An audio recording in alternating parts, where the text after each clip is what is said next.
it's awake! That's like 60% throttle. That's a cop. Good morning, ladies and gentlemen of YouTube.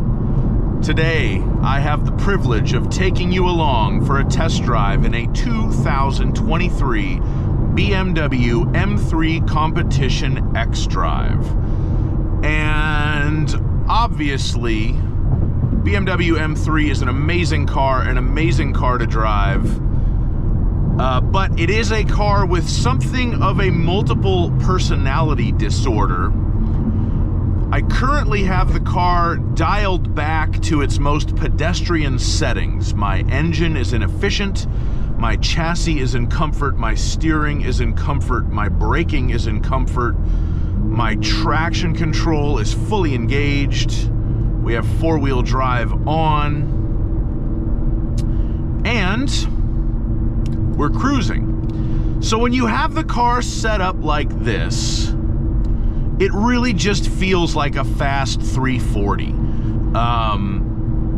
It doesn't quite feel as special as it can when you crank everything up. But if you own one of these cars, the benefit of that is it's more comfortable in this mode. It's certainly a car that you could drive every day. It is a legitimate 503 horsepower daily driver. All speeds displayed are in kilometers per hour, just for the record. And the M3 is a car that has changed quite a bit over the last couple of decades. It was sort of renowned as a purist driver's car originally, even though it was just the first one was just an E30 3 Series with a high revving 4-banger in it and a stiffer suspension and better brakes, which there's absolutely nothing wrong with that. That's a very cool car. And then they switched to a couple of generations worth of inline sixes. Then they ended up going with a hellacious high revving V8 in the E90s. And then the last gen saw the twin turbo 6. This is still the twin turbo 6, but it's this G80 is a lot more refined than the previous generation of M3. Some people criticize this car. You know, all-wheel drive doesn't give you the same steering feel as rear-wheel drive. Well, I'm here to tell you, I've driven a lot of all-wheel drive cars, I've driven a lot of rear-wheel drive cars. This doesn't feel like an all-wheel drive car, even in four-wheel drive mode. The steering is direct. If you move the wheel ever so slightly, you can make the most minute adjustments with it. There is nothing at all to complain about the steering feel. I do wish that there was a little more effort in the steering wheel. That would be my only complaint with it, but that is a minor complaint because it's still such a precision instrument. And you know, this is not, even though this is built on the same chassis as the 330e service loaner they give your mom when she takes her X5 in to have the air conditioner fixed, they change so many parts. This is not a grocery getter. You can use it to get groceries, but you better pay attention while you're driving it. Even with the steering in comfort mode, you just barely turn it. It's so nice. And if you like driving a car and placing it where you want it to be on the road, it is such a cool car to drive. The engine in this car is fantastic. Turbo lag is minimal. Sounds great. Plenty of power, even when you have it set in efficiency mode.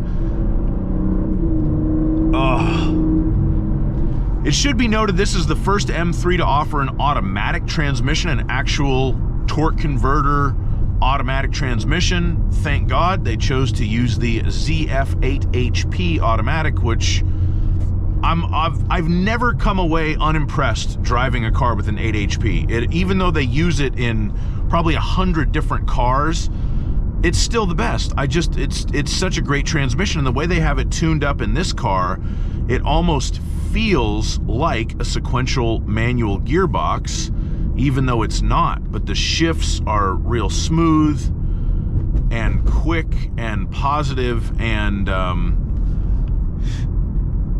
it's great.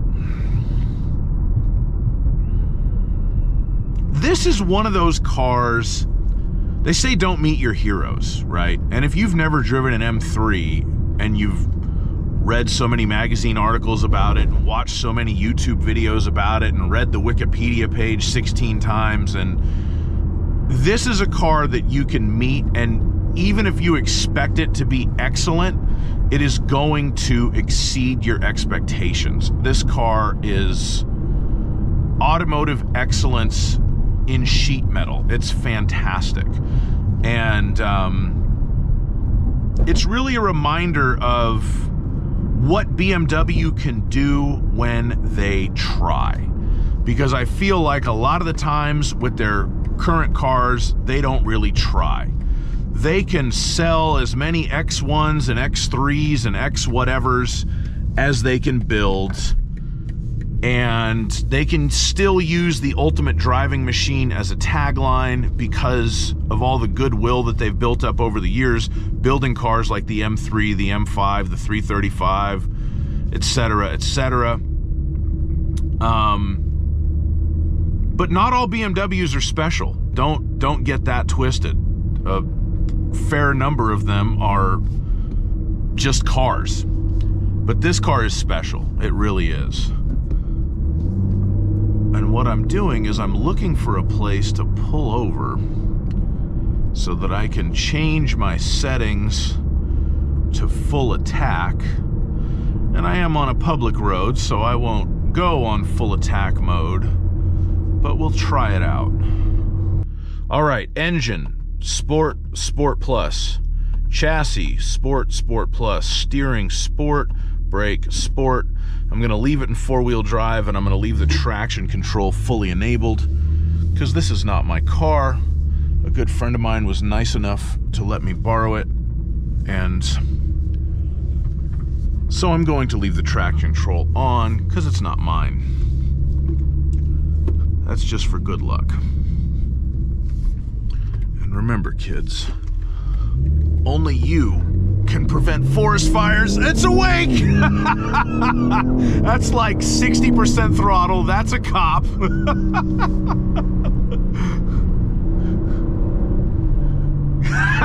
I got away with one there, I think. I think it was a sheriff. They don't care. See, that's why you go 60% throttle instead of 100%. Oh my God, this car is incredible.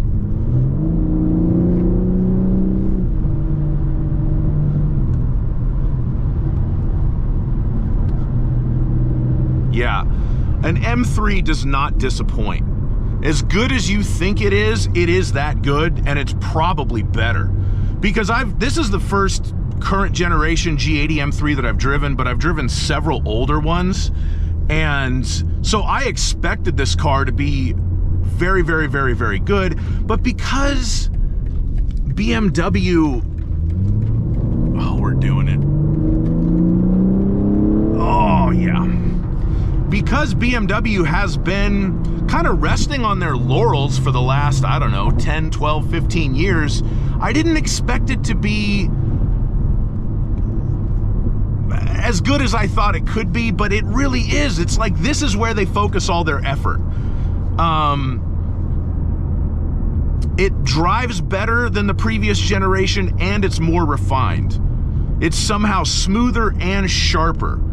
This is, certain car companies, every car company in a way, some don't do anything great.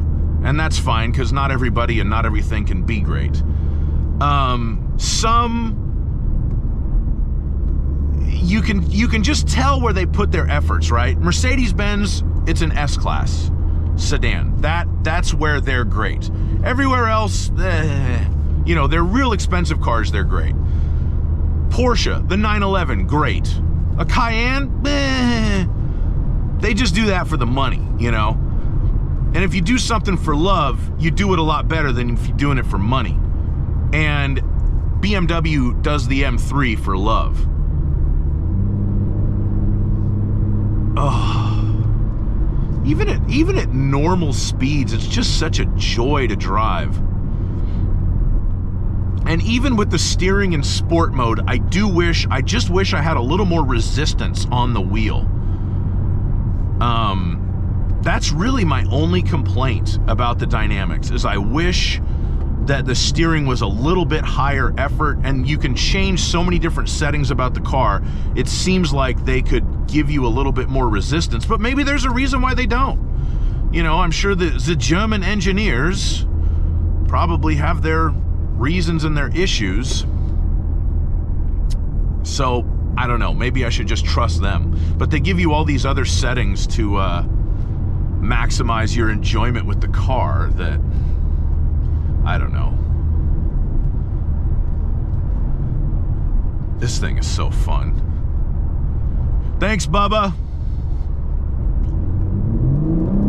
Oh. The only other criticism that I can really come up with is, what do you do with it?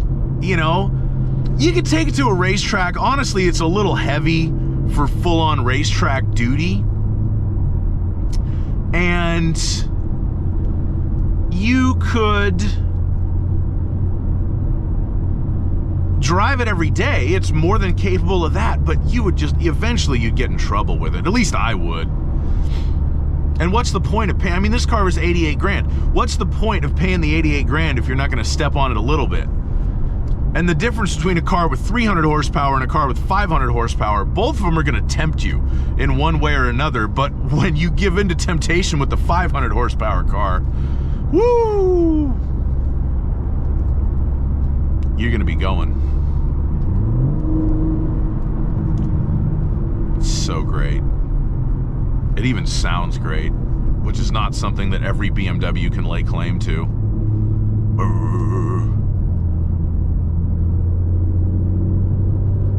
And even with everything totally cranked up, I mean, this is a good road. This road's well maintained and a pretty smooth surface. But it doesn't, even with the chassis in Sport Plus, the steering in Sport, it doesn't beat you up. You definitely feel the road surface, you know what's going on, but uphill.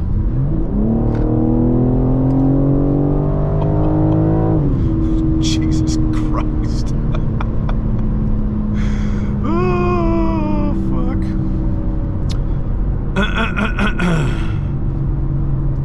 Yeah, I mean,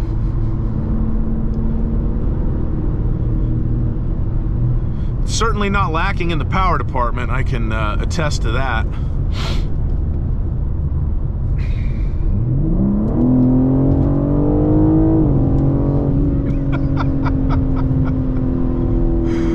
Oh, I better quit while I'm ahead.